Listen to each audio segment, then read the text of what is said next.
In the last 1 decade, private townships have come of age, and there have been several success stories from across the country.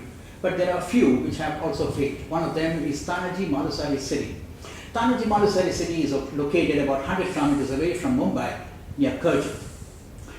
Recently, a private equity fund, Brick Eagle, bought over this particular project, and today we have with us Rajesh Krishnan, CEO of Brick Eagle, to talk about the pitfalls that real estate developers have to avoid in private township projects. Thank you so much, Mr. Krishnan, for being with us. You're welcome. The basic question that everybody, all the developers would love to hear from you is what actually went wrong in this particular project in the first place? This particular project, it was a shareholder dispute. See, the project started off with a lot of fanfare. They had 3,000. Yeah, fanfare. That's right. They had 3,000 units to sell, and 66,000 people physically queued up under the sun, filed an application for allotment. So it started, very well. But as luck would have it, there was a shareholder dispute, and the key stakeholders were suing each other. And so they were fighting court battles in London for 4 years. And finally, through a London court settlements, the British fund was allowed to buy out all of the stakeholders. Okay. But by that time, they were coming to end of fund life.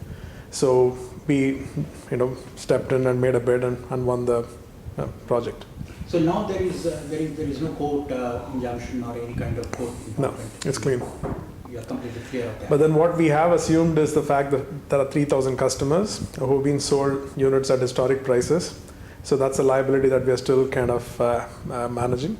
But apart from that, there is no court dispute from shareholders.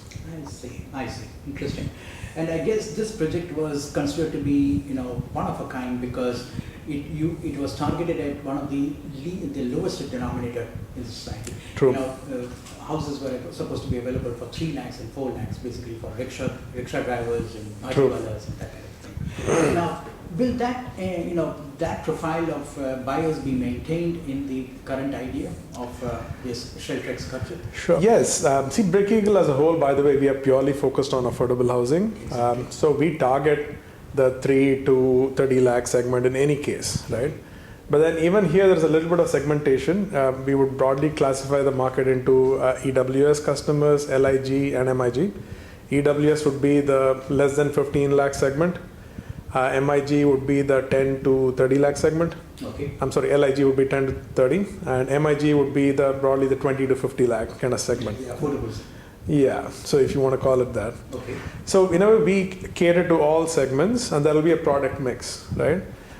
So in addition to delivering the old 3,500 units, I think the project is going to be left with another 5,000 units, and chances are we will distribute it evenly between all 3 segments. Okay, and what's the total area of this particular project in Kerja? 104 acres. 104 acres. And how many units will you be building at the end of it? Eventually, we will be left with about 8,000 units. 8,000. I guess that was the original idea. Yeah, so they had a few schemes. They were thinking along the lines of an MMRDA scheme. If that happened, it would be a 4 FSI project, in which case, it will go into 15,000 kind of number. Okay. But then we're not going that far. We would probably target about 1 FSI realization in the whole project. So we will target about 6 million square feet. But don't private townships get FSI concessions? They do, but when you go that far out, it doesn't make sense to consume all the FSI. Okay. So I think the ideal is about 1. If you really push it, maybe 1.5. Anything beyond is counterproductive, because you got to go high.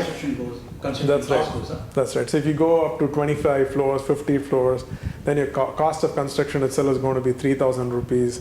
And so it's not going to be affordable anymore. It becomes unviable. That's right. So I think G+7 is probably optimum in terms of consuming FSI while balancing costs. Okay.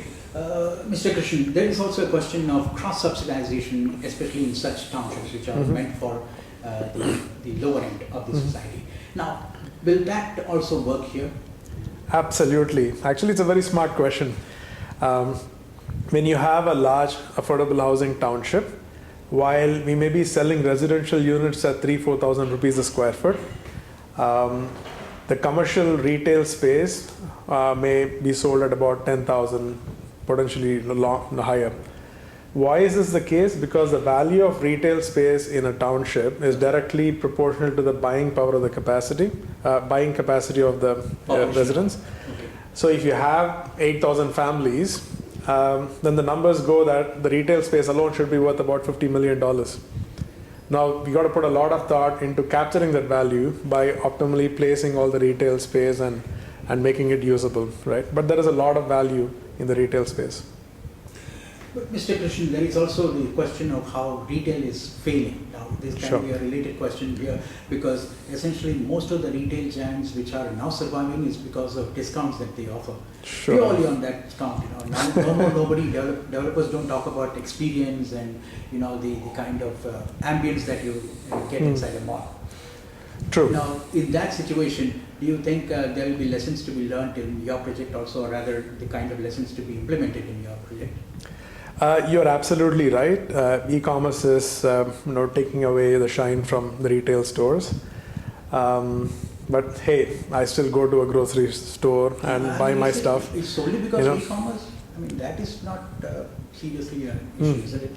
E-commerce, I guess it's about 4% of the total share. That's precisely my point.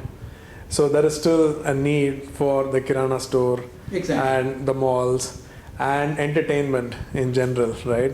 Especially when you're talking about affordable housing, where you're talking about 300 square feet homes, right? The public space has become very important, right? Because chances are they're going to be living outside their home. They go to their house only to sleep effectively. So the community spaces, the shopping mall, the promenade, and all these things become very important because that is essentially the space where they're going to be socializing. See, there is a monopoly effect here. So if there is one pharmacy store in a 100-acre township and there are 10,000 families, right, living there, chances are people are going to need something from time to time, right? And for what it is worth, we're also we'll have a digital solution to the whole thing, right? So people sitting at their home can order their groceries, pharmacies. So there'll be an intranet through which our customers will be served, right? So, and by the way, the technology doesn't cost too much in this day and age. It is just a matter of putting some thought into it, right? In fact, the Sheltrex Karjat Township, for what it is worth, is positioned as a smartphone city. So we are really, putting a lot of thought into how we can have an impact on low-income, middle-income segment through technology. So we don't want to basically spend our time and money creating gizmos, right? So you have a joystick and you can, dim the lights and, so that's not going to be useful for this segment. True. So the thought really is, how can we reduce the maintenance cost? How can we reduce the monthly electricity bill, right? Using technology, right? Okay. For instance, look, anyway, if you have 10,000 families living there in this day and age, it doesn't make sense for people to go around manually read electricity meters, right? Send manual bills and try to collect money. It's just stupid.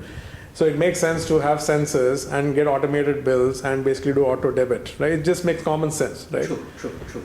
So we decided to make the investment anyway. Having made the investment, now the question is how can we put a smile on the customer's face, right? So now the customer walks out of the house, right? He'll get a message saying, hey, your AC is still on. Should I switch it off, right? So you just swipe, swipe, it's gone, right? The electricity switches off, right? So, and today it's very easy to do. Intelligent building kind of thing. That's it. So what we're doing really is we're putting a lot of smart sensors around the township and the house, and we're hooking it up with a very smart software, right? Which will create a visual impact, for the customers, right? There will be an impact that the customers can perceive, right? And we just got started here in terms of utilities, right? So the applications we'll keep building on it, as we go along. Because once you have the hardware, the software can be improved as we go along. So we have a company called Botsworth, which we incubated, which is putting together the whole technology backbone. It's an IT company. That's right. I see. Which essentially means that this particular project will be not only smart but also intelligent. I guess smart intelligent is kind of similar. Yeah. I see. So it is a smart township. That's right.